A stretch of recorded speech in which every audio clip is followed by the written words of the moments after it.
What's up, y'all? This is Elijah Birch coming at you yet with another video. Topic of the day is stop procrastinating.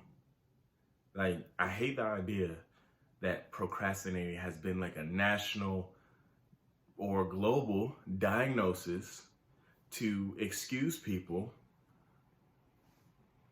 from doing what they're supposed to do. It's like, oh, I'm such a big procrastinator. I've always been like that. It's how I learn. I do it under pressure and this, that, and the other. Garbage. Put that in the garbage. Put those excuses in the garbage. Set it on fire, and punt it in the ocean. It's terrible. And you complain about the same problems each and every day because you wait till last minute to do it. Don't make sense. Now it doesn't, it don't make sense.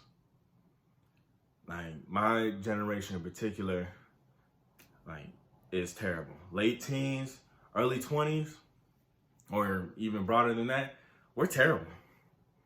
We're so used, everybody talks about it all the time, but it's true. We're so used to instant gratification through social media and technology that if something has to have our attention span more than 7 seconds, 5 seconds for some of us, we're not gonna do it. We're not gonna buy in. We're just gonna give up. If we can't do it, as soon as we try it, we won't do it ever again. And it's sad. It is really sad. I grew up with a whole bunch of cats that couldn't, toughen it out and be in the right position to go to school when we come out of high school because they didn't have the grades. They didn't feel like doing it. They didn't want to do the work.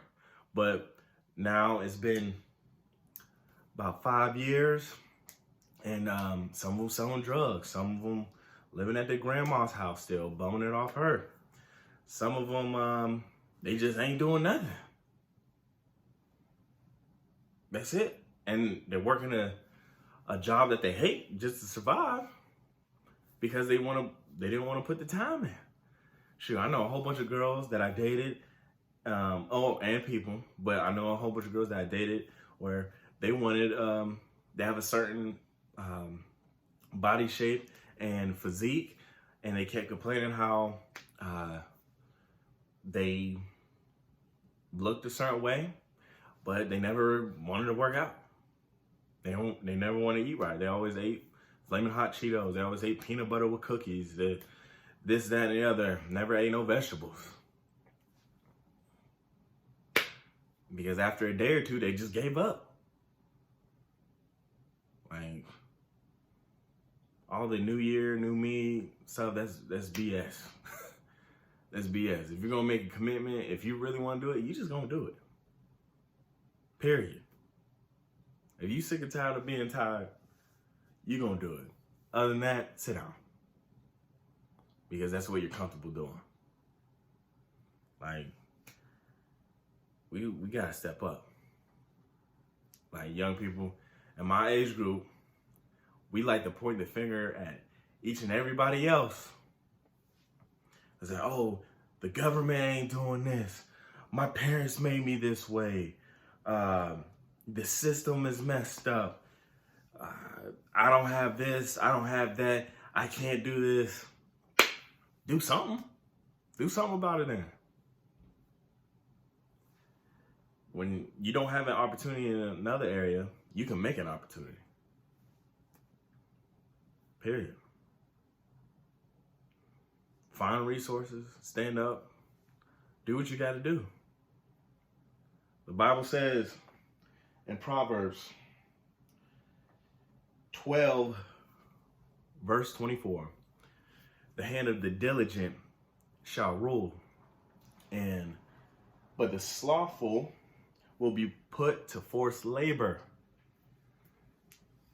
That means if you don't work hard and you stay on your business, if you don't, you're always gonna be working and you're gonna be stressed out because you're gonna be like the dudes I went to school with. You're gonna be working a job that you hate just to get by because you didn't take advantage when the opportunity arises. You didn't do it. You sat back, you were lazy, and you just complained and sat on your behind, crying or sleeping, whatever.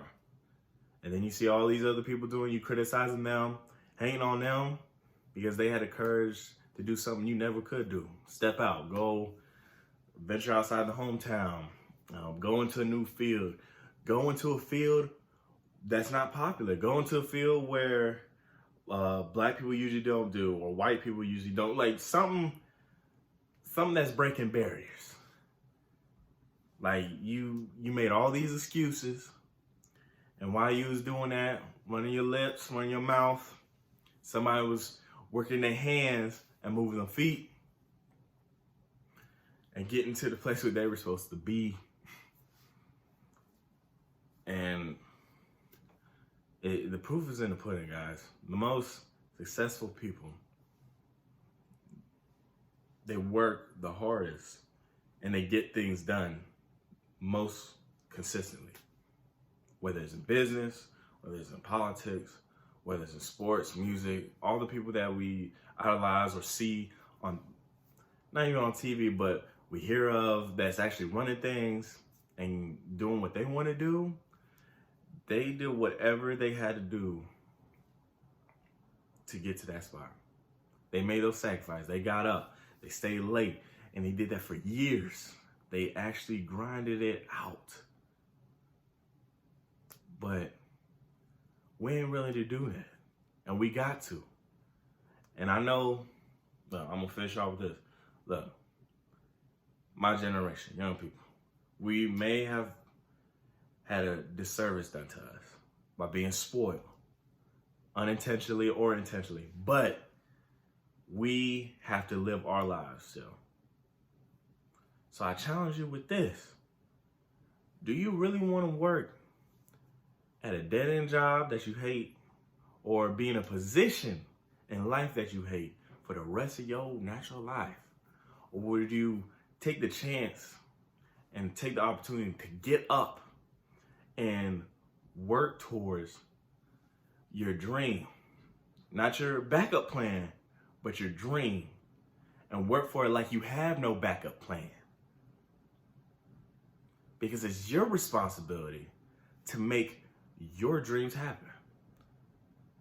Because if not, you're going to be sitting, your dreams are getting mummified and dried up in your heart, and you're going to waste away on the inside out. And that is terrible. Don't be like everybody else. Step up. Step up for yourself. All right? Because it's our job to carry on the future. And like I said before, if we don't do it, then who will? All right, y'all. Peace.